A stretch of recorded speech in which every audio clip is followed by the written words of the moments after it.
Coming up, real life line of duty. The Met boss moves officers from terrorism to investigate corrupt colleagues.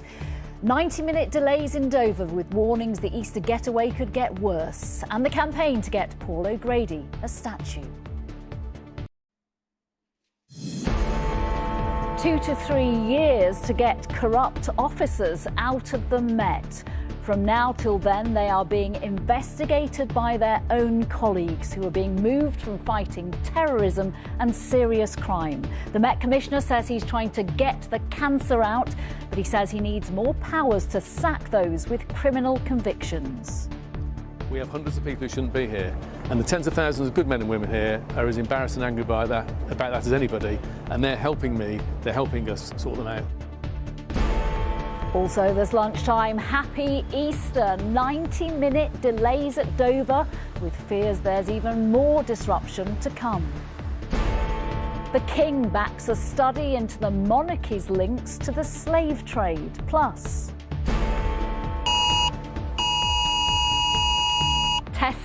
testing. Why we'll hear a loud noise on our phones on April the 23rd. And Liverpool has Scylla Birkenhead deserves Paul. The campaign to get Paul O'Grady a statue.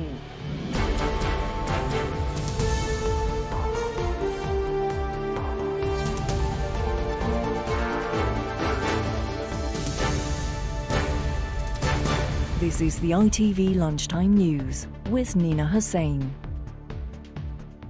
Good afternoon. Instead of fighting serious crime or terrorist threats, 90 Metropolitan police officers are now investigating their own colleagues. Why? Well, because so many of them have been accused of domestic violence, sexual offences or have criminal convictions. It sounds like a plot from the police drama Line of Duty, but this is now the sad and shocking reality of Britain's biggest police force. The Met Commissioner says he expects hundreds of officers to be removed over the next 2 to 3 years. But why will it take so long? Shihab Khan has the details. It is Britain's biggest police force, and it is dealing with a crisis larger than it has ever experienced, with a list of failures that are almost impossible to comprehend. Today, the scale of cases against officers who are alleged to have committed sexual or domestic violence was laid bare, with almost 200 serving officers potentially not fit to wear the badge.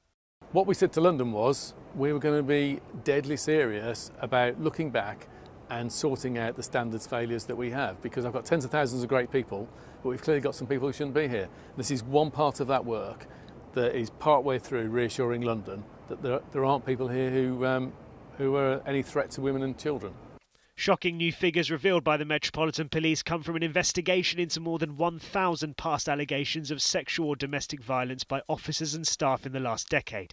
In 885 of them, further action is needed. In 689, there were new or missed lines of inquiry. And in 196, the concerns are so serious that officers need to undergo an urgent risk assessment, which could see them lose their job. The Met says it's determined to change, and now nearly 100 officers have been taken off serious crime and counter-terror operations to investigate their own.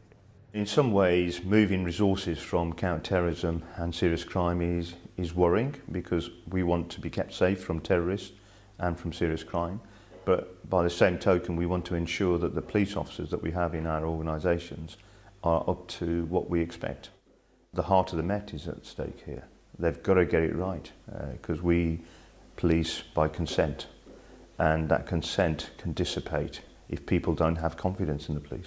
This is just part of the issue. Last month, a damning report branded the force institutionally racist, homophobic and misogynistic. Aisha's cousin Jan, a mother of 3, was reported missing to the force, and her body was found stored in a freezer almost a year after she was murdered.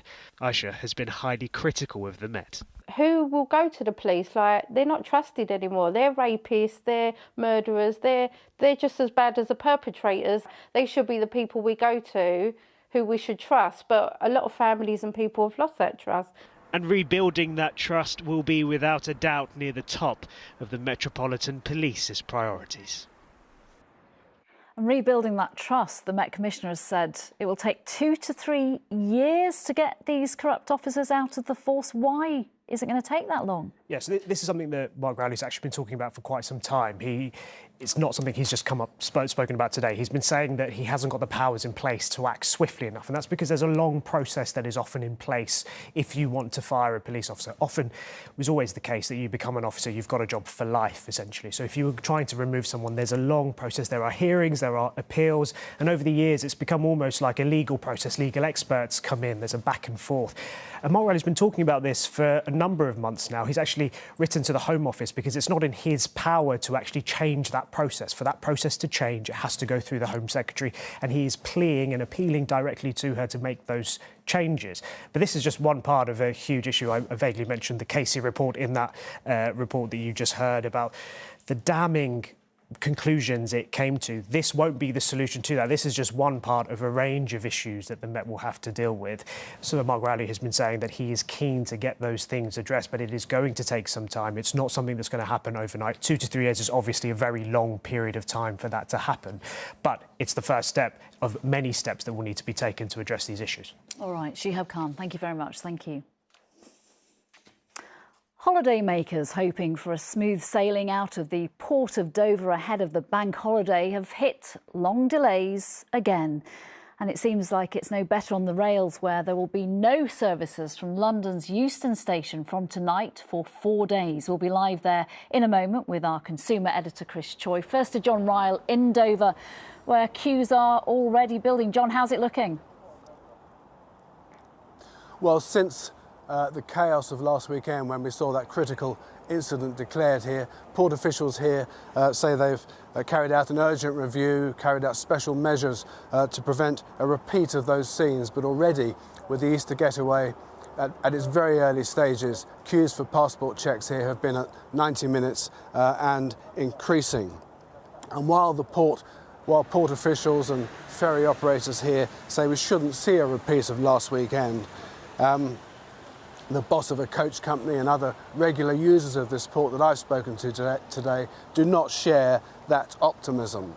Why is this happening? Well, it's generally agreed that Brexit is the biggest factor. Since Brexit, this has become a hard border that necessitates the thorough checking of passports, the stamping of all passports, and a process that used to take seconds now takes minutes. And as we saw last weekend, that can be hugely disruptive, especially where coaches are concerned. Well, the port says today that emergency new infrastructure has been installed to alleviate that. French Border Force staffing levels have been boosted for the 3 days ahead. Coach travel is being staggered where possible. Will that do the trick? Will it be enough? Well, the big test will be tomorrow, Good Friday.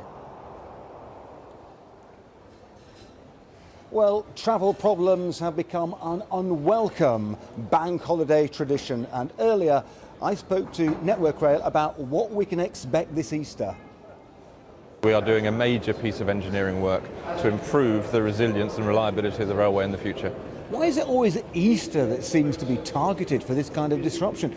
Some passengers I've spoken to think that you don't take this kind of travel seriously enough. It's important to people.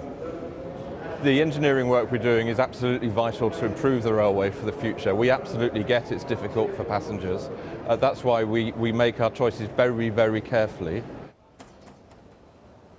Well, let's have a look at the detail. First on rail, and Euston Station here, an important link, of course, to cities like Manchester and Glasgow.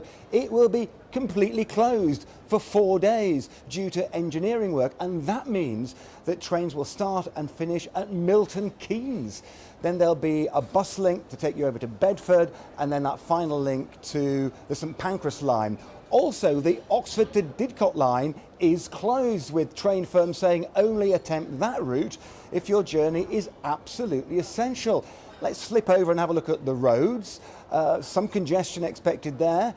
In fact, 17 million journeys expected over Easter. Now, National Highways have said that they've done their best. They've actually lifted about 1,400 roadworks to try and ease the situation. The overarching message is check before you set out. Chris Choi and John Ryle in Dover, thank you very much. Thank you. The King has expressed his support for the first time into an independent study looking at historical links between the British monarchy and the transatlantic slave trade.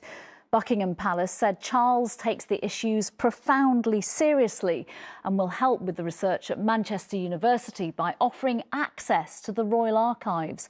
Our correspondent Sangeeta Lal is in Bristol, a city which has some of the strongest links in the country with the slave trade. Sangeeta, a significant moment today. Yeah, for a lot of people it really is. It's also going to be quite a sensitive topic for the palace to navigate. Now, this has all come from a document found that was written in the 1600s and essentially showed a transfer of shares from the slave trader Edward Colston to the then King William III. And Edward Colston's name in this city has been the centre of pretty controversial debate recently. During the Black Lives Matter movement here, his statue was pulled down by protesters, which sparked a ripple effect across the city, leading to further changes. Colston Tower has now been named Beacon Tower, and it's not yet known what this project could uncover about the monarchy and its links to the slave trade. It's due to be concluded in the next 3 years, and that's a time when the question will be, what, if anything, should the palace do to act and recognise potentially on its links to the slave trade? Sangeeta Lal, thank you. Nicola Sturgeon has pulled out of a climate change event in Edinburgh tonight, her spokesperson saying she wanted to keep the focus of the event on the climate emergency. Police are still outside the former First Minister's house after her husband was arrested, questioned and released without charge yesterday over an investigation into the SNP's finances. Our Scotland correspondent Peter Smith is there and has just sent this. Well, this quiet residential estate is still the centre of a major police investigation. We know that the search is ongoing at the house of Nicola Sturgeon and Peter Murrell, the former SNP leader and former party chief executive. Peter Murrell was arrested yesterday. The police had 12 hours to question him and they released him just shy of those 12 hours without charge. He was considered a suspect in an ongoing investigation into SNP party funds and finances, and he has not yet returned home. Neither has Nicola Sturgeon. Nicola Sturgeon has also cancelled a public appearance tonight. She was due to speak at a climate event in Edinburgh, but she has pulled out, citing that she does not want to be a distraction from the important issue of the climate emergency. She's been replaced by an SNP government minister, Mary McCallan. But clearly, the optics of this are problematic for the SNP. It is an ongoing investigation, and the questions that have been asked of Peter Murrell will also be asked of the party's new leader, Humza Yousaf, because this is questions not just about any individual, but about the party of government and how they have handled funds and finances during their time in government. This specifically relates to a period during 2017 and 2019 when a sum of just over £600,000 was raised that was supposed to be ring-fenced for a future independence referendum. Clearly there has not been an independence referendum, and then in 2019, at the end of the year, when accounts showed that the party had just £97,000 in the bank, questions were asked about how that money had been used and where has it gone. And the party has always denied any wrongdoing, and they say that the money can be accounted for. But this is an ongoing live investigation, and in the coming days we're expecting police will send their report to Scotland's Public Prosecution Service. Peter Smith reporting from Glasgow. Still to come this lunchtime, why we will all soon get an alert on our phones, and the campaign to get Paul O'Grady immortalised in his hometown. But first, the backlash over the barge, which is expected to house 500 migrants off the Dorset coast. The local mayor in Portland says the plan will put huge pressure on the town's health facilities. The government says it's planning to move people onto the boat as quickly as possible to help save a £6 million a day hotel bill. Our political correspondent Harry Horton has more. With its clear blue seas and sweeping sandy beaches on the Jurassic coast, Portland is preparing for an Easter influx of tourists. But there's another, less welcome arrival on its way. a giant barge ready to house hundreds of migrants. Welcome to Bibby Stockholm. Bibby Stockholm offers a completely unique approach to accommodating your workforce. Bibby Stockholm, a 3-storey accommodation barge with a games room, gym and bar, is being towed to Dorset from Italy. It will be moored off the Portland coast, but locals aren't happy. Alex runs a pub on the island and is concerned about the impact on local services and the economy. Well, we're just out the way, forgotten about, and they're just going to stick them down here, and I don't know what's going to happen, but I'm quite upset about it, to be fair. I'm considering I would have to shut. The local Tory MP opposes the plan, the council is considering legal action, and the mayor is concerned tourists could be driven away. There's been no sort of dialogue with the Home Office. There's been no dialogue with the Portland Port, despite the fact that they're our neighbours. So we've had no idea what to expect. Labour says the government should focus on clearing the backlog of more than 150,000 asylum claims. The fundamental question for the government is stop the boats in the first place and process the claims that are here. The other argument's about simply how you spend even more taxpayers' money, and I think there's a real frustration now. Yesterday, more than 400 people crossed the channel in small boats, the highest number this year and almost enough to fill the barge heading for Dorset. In principle, the government wants to move migrants out of hotels, but in practice, finding somewhere else for them to live is proving difficult. Harry Horton, ITV News. Next, if you hear a loud noise coming from your phone in a few weeks' time and it starts vibrating, do not be alarmed.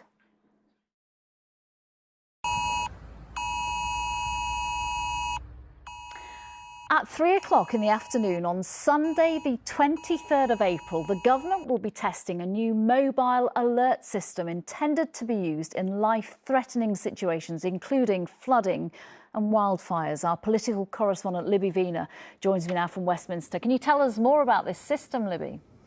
Yes, well, the government says this could be the sound that saves your life. Quite a bold claim. It's a fairly simple system, though. Essentially, anyone with a modern mobile phone would get an alert if there was a life-threatening emergency in their area. Now, a similar system is already in place in countries like the United States and Canada, but they are countries that are already used to extreme weather events. And I think this is an admission by the government that Britain is also becoming a country at risk from extreme weather.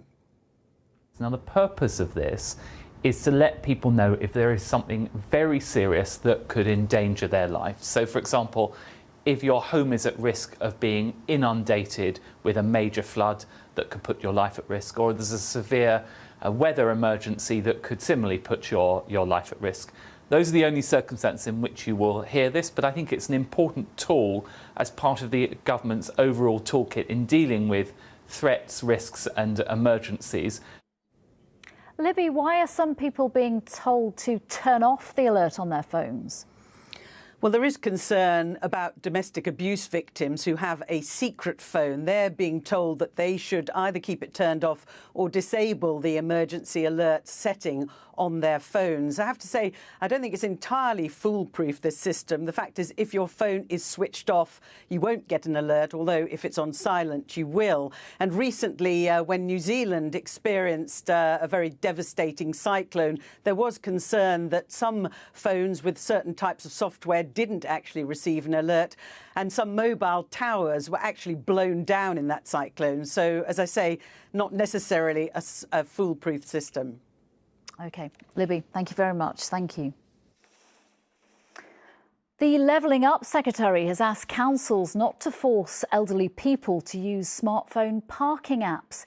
In a letter to them, Michael Gove said he was concerned about the elderly and vulnerable being excluded if traditional pay and display machines were scrapped. His intervention comes after it was revealed that more than 2 million motorists will soon live in areas where you can't use cash to pay for parking. And Frank Lampard is being reunited with Chelsea. In the last few minutes, it's been confirmed he's returning to Stamford Bridge as interim manager until the end of the season. He'll take over after Graham Potter was sacked. Finally, to the push to get the late Paul O'Grady a statue in his hometown. Campaigners have written to Wirral Council saying Liverpool has Scylla, Birkenhead deserves Paul. More than 100,000 people have signed a petition calling for a lasting tribute to the comedian, presenter and campaigner. Here's Faye Barker. Pack it up, thank you. So pack it up, I said. Paul O'Grady's rich career, from Lily Savage to his love of dogs and his canine sidekicks, has been remembered since his death at the age of 67 last week. Aren't you pretty? Friends and fans are now calling for a permanent statue of the entertainer back in his hometown of Birkenhead. A petition set up by brothers Kieran and Simon Gabriel has already gained well over 100,000 signatures. Paul had a mass appeal, but still managed to maintain an identity of where he was from. To go all these different iterations of pop culture, come out a national treasure, and still have this like meaningful thing to your culture and your roots. And I think obviously it meant so much to Paul, his upbringing. So I think that's reciprocated massively from the people of Birkenhead. Please welcome the lady herself, Jodie Prenger. Come on, let's hear you. Paul O'Grady's friend, the Coronation Street star Jodie Prenger, is calling on the public to get on board. Hey, everyone, get on the blower now and get phoning that council and get one up immediately. In fact, phone your local council. There should be one in every city. There you go. He's a stunning human being. He had the nation behind him, and I just think they should be everywhere, because I tell you one thing they'll do, they'll make everyone smile. And for people in Birkenhead today, the ideas certainly raise spirits. He was very much a man of Birkenhead, so I think it should be acknowledged very much, yes. Well, he was born here and brought up here, wasn't he? You know, he was a very funny, loving man, wasn't he? He deserves to be here. A statue of Paul O'Grady should be in Birkenhead, because that's where he's from. A quick sniff. Down at Paul O'Grady's beloved Battersea Dogs and Cats home, a fund in his memory has reached almost £235,000. Another sign of just how many want to keep his memory alive.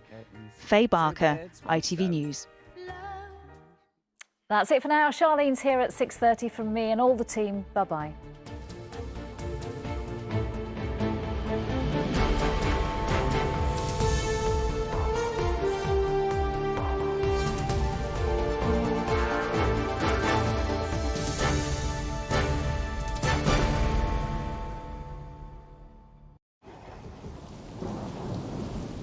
Today, expect to see some heavy downpours all over the country.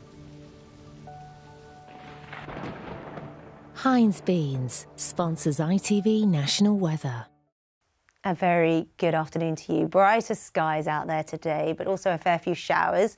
Some of these longer downpours with rumbles of thunder ahead of clearer and chillier conditions tonight. This is the earlier satellite and radar picture. The remnants of this morning's cloud and patchy rain keeping it dull and damp across eastern locations. Elsewhere, a little brighter, some cheerful blue sky and springtime sunshine, interrupted by a fair few showers and longer downpours rolling their way from north to south in quite keen and brisk northwesterly winds, and some of these will be prolonged and intense with rumbles of thunder thrown in for good measure, and a lot of cloud cover with these downpours, reducing that sunshine in places, keeping it quite cool across northern locations today. Further south, a little milder, even with the downpours here. And those downpours take a while to shift from the east and the south to end the day. Elsewhere, clearer skies and dipping temperatures. A touch of mist and fog in the west come dawn, down to near freezing point further north, with a touch of ground frost into the new day. Heinz Beans sponsors ITV National Weather.